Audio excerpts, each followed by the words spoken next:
Guys, welcome back to my channel. আমি চলে এসেছি তোমাদের সবার প্রিয় কমা নতুন একটি ব্লগ নিয়ে। আজকে হলো সরস্বতী পুজোর সকাল।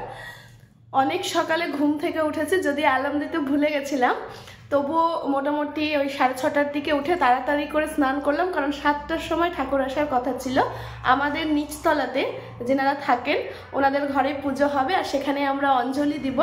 তো আমি রেডি হয়েছি, আর কোথায় কোথায় আজকে ঘুরতে যাচ্ছি সেটাও তোমাদের সাথে সবটা শেয়ার করব। তো চলো দেখতে থাকো ভিডিওটা।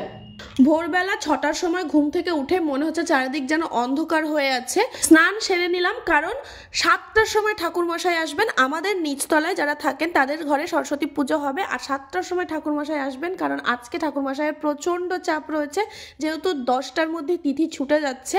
তার জন্য মোটামুটি একটু রেডি হয়ে টিপ পরে নিলাম, সিঁদুর পরে নিলাম। তারপরে আমি ভাবছি যে খোঁজ নিতে যাব যে কত দূর হলো নিচের আয়োজন। এদিকে বর স্নান করে রেডি হচ্ছে, আর আমি দৌড় দিলাম যে দেখি গিয়ে আয়োজন কত দূর হলো, ঠাকুরমশাই চলে এলো। ও আমার আবৃত্তির ডায়েরিটা ভুলে গেছি, ওটা ঠাকুরের কাছে দেবো ভেবেছি, তাই সেটা নিতে আবার আসতে হলো আমাকে ওপরে। গিয়েই দেখছি আয়োজন বেশ জোরদার। এবার সরস্বতী পুজো 2 দিন হওয়ার কারণে সবকিছু আমার গুবলেট হয়ে গেছে। ওই যেগুলো স্কুল কলেজের পুজো সেগুলো রবিবার দিন হলো, আর আজকে সোমবার দিন বাড়ির পুজোগুলো হচ্ছে। আমার পাশে শাড়ি পরে যে পুচকি বসে আছে তারই ঘরে এই পুজো হচ্ছে। এই পুচকি হলো আমার নিচতলার প্রতিবেশী কাম বন্ধু। এখানে এই পুচকি আমাকে খুব দুঃখের সাথে জানাচ্ছে যে ওর মা নাকি ওকে জোর করে সোয়েটার পরিয়ে দিয়েছে। আমি সোয়েটার পরিনি, আমাকে দেখতে ভালো লাগছে, কিন্তু ও সোয়েটার পরে নিয়েছে, কেমন যেন লাগছে।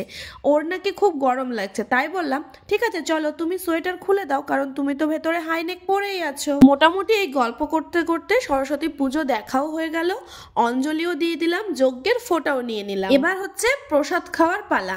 এবার প্রসাদ খাওয়ার সময়ও পুচকি আমার পাশেই বসলো প্রসাদ খেতে। বাবারে, আজ তো সকালে ঘুম থেকে উঠে ছোট মোটো একটা যুদ্ধ হয়ে গেল। এখন আবার আমার বরের সাথে আমার যুদ্ধ বাকি, মানে ওর সাথে ঝগড়া লেগেই থাকছে। যখন কোথাও বেরোতে যাব তখন যেন আরো বেশি করে ঝগড়াটা হচ্ছে। সবার শুধু একটাই প্রশ্ন যে আমি 1 মাস ধরে কেন বড় ভিডিও আপলোড করিনি।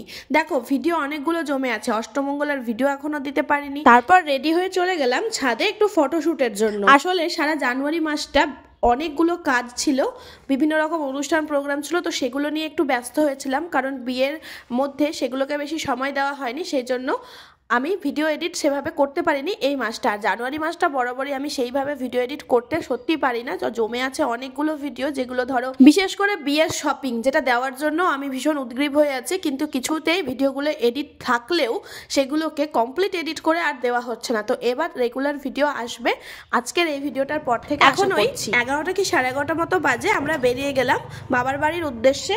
মা সকালেই ফোন করেছিল, জিজ্ঞেস করছিল আজকে যাবো কিনা, তো বললাম যে আমরা বাড়িতে গিয়ে সেখান থেকে একটু বন্ধুদের সাথে ঘুরতে বেরোবো। বাবার বাড়িতে আসার পরে দেখলাম আমার বোন সাজগোজ করছে, তো আমিও ওর সাথে একটু দলে যোগ দিলাম।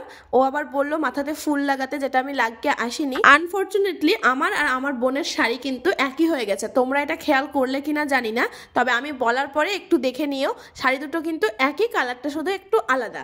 বোন তাই বলছিল দেখ আমরা কথা করে পরিনি, কিন্তু তাও আমাদের শাড়িটা কিন্তু একই হয়ে গেছে। এসে দেখলাম বাড়িতে যে সোনামণি নাই, ও আবার কোথা থেকে উঠতে উঠতে চলেও আসলো।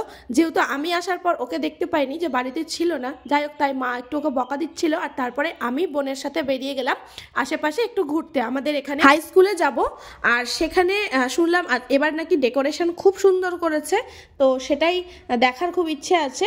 তো এটা হলো আমার বাড়ির একদম সামনে ক্লাব থেকে ডেকোরেশনটা করেছে, ডেকোরেশনটা দেখতে বেশ সুন্দর লাগছিল। এবার চলে এলাম আইহো বয়েজ হাই স্কুলে, যেখানে শুনেছিলাম যে বললাম ডেকোরেশন খুব সুন্দর করেছে। তো যাই হোক অনেকটা বিয়ে বাড়ির প্যান্ডেলের মতো লাগছে গেটটা দেখতে। এখানে কয়েকজন এসেছে যারা ভ্লগ করছিল, তো তারা আবার বলছে যে হ্যালো গাইজ, বিয়ে বাড়িতে চলে এসেছি পুজো দেখতে এসে। তো যাই হোক এইভাবে ওরা খুব মজা করছিল, হাসাহাসি করছিল, আর সেটা শুনলাম আমরা পাশ থেকে। তো সত্যি গেটটা কিন্তু অসাধারণ সাজিয়েছে। ভেতরে গিয়ে দর্শন করে বেরিয়ে আসলাম, আর এবারে আমরা একটু বন্ধুদের সাথে ঘুরতে বেরোবো সবাই মিলে। ও মা আসলাম, চলো যাওয়া যাক। হেলমেট নিব? আমি পরবো না হেলমেট। হ্যাঁ সিঁদুর টিঁদুর ঘিনিয়ে যাচ্ছে, হেলমেট পরবো না বললাম। একদম সিঁদুর লেবড়ে গেছে পুরো। হ্যাঁ হাতে নিয়ে যাবো। আসার সময় কি ঠান্ডা লাগবে মা? কত কিছু নিয়ে যাব, ঘুরতে যাচ্ছি একটু। বরমশাই আমাকে হেলমেটটা এনে দিল, বললো না পরলেও হাতে রাখো। আর কেন আমি পড়তে চাইছি না দাঁড়াও তোমাদেরকে দেখাচ্ছি একটু পরে। মালদাতে আবার ঋতু আমাদের জন্য ওয়েট করছে। আমাদের অনেকটা লেট হয়ে গেল। আজ তো সোমবার, রবিবারে অনেকেই ঘুরে নিয়েছে, কারণ যারা ছুটি পাবে না তারা।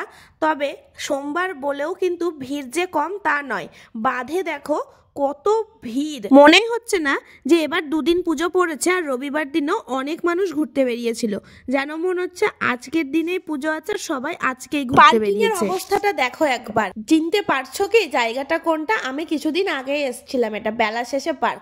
তো আমার বর আসেনি এখানে একবারও, সেই জন্য ওকে নিয়ে এখানে আসলাম। এত পরিমাণে ভিড় আছে, মনে হচ্ছে যে মালদার বেশিরভাগ মানুষ বোধহয় এখানেই আছে।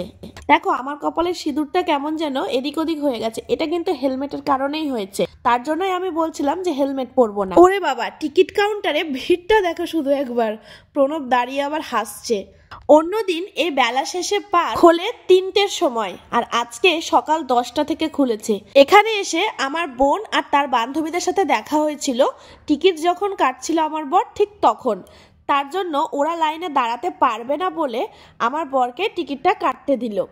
আর এইদিকে এসে ক্যান্টিনে ঋতুরা জায়গা রেখেছিল আমাদের জন্য, না হলে আমরা এখানে বসার চান্স কোনো মতেই পেতাম না। আর এখানে পনির পাকোড়া অর্ডার দিয়েছিল, আর যেহেতু আজকে রৌদ্র ভীষণ ছিল সেই কারণের জন্য এই স্লাইস কিনে আনলো, সবাই যাতে একটু গলা ভেজাতে পারে।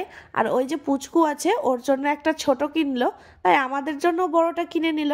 তারপরে গোটা পার্কে আমরা একটু সময় কাটালাম। আর এই পার্কে পুকুর পাড়টা সবচেয়ে বেশি সুন্দর, কিন্তু এত পরিমাণে মানুষ আছে এখানে যার জন্য পার্কের ভাইবসটা ঠিক পাওয়া যাচ্ছে না। যারা বেলা শেষে পার্কে আসনি তারা আসলে বুঝতে পারবে যে পার্কের একদম পাশে কিন্তু রেস্টুরেন্ট নেই, কিন্তু একটু কাছেই আছে। তো আমরা সেই মালা রেস্টুরেন্টে আসলাম, আর সেখানে এসে দেখি সব খাবার দাবার শেষ হয়ে গেছে, শুধুমাত্র বিরিয়ানি আছে।